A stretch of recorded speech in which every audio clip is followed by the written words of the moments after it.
திண்டுக்கல் மாவட்டம் ஒட்டன்சத்திரம் அருகே 60 அடி ஆழ கிணற்றில் தவறி விழுந்த விவசாயியை காப்பாற்ற சென்ற அவர்களும் தண்ணீரில் தத்தளித்த நிலையில் உயிருக்கு போராடிய மூவரையும் தீயணைப்புத் துறையினர் உயிருடன் மீட்டனர். இது குறித்த மேலும் விவரங்களை எமது செய்தியாளர் மாரிமுத்து வழங்கிட கேட்கலாம். மாரிமுத்து, வணக்கம். மேலும் விவரம். வணக்கம் பிரியங்கா. திண்டுக்கல் மாவட்டம் ஒட்டன்சத்திரம் அருகே உள்ள பொருளூர் கிராமத்தில் கவுண்டப்பன் என்ற விவசாயி தான் வளர்த்து வரும் ஆடுகளுக்கு தேவையான தீவனம் பறிக்கச் சென்றவர் அருகில் இருந்த கிணற்று பகுதி அருகே இலை கொடிகளை பறித்து கொண்டிருந்த போது நிலை தடுமாறி 60 அடி ஆழ கிணற்றுக்குள் தவறி விழுந்தார். சம்பவத்தை கண்ட அருகில் இருந்த முருகன் மற்றும் விஜய் ஆகிய இருவரும் கிணற்றுக்குள் இறங்கி கவுண்டப்பனை மீட்க முயற்சிக்கும் போது மேலே வர முடியாமல் 3 பேரும் தண்ணீரில் தத்தளித்து கொண்டிருந்தனர்.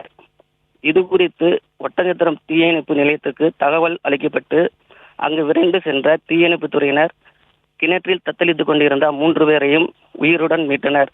மேலும் காயமடைந்த கவுண்டப்பன் என்பவரை ஒட்டன்சத்திரம் அரசு மருத்துவமனைக்கு சிகிச்சைக்காக அனுப்பி வைக்கப்பட்டுள்ளனர். பிரியங்கா, செய்திகளை உடனுக்குடனும் துல்லியமாகவும் தெரிந்து கொள்ள சப்ஸ்கிரைப் பண்ணுங்க.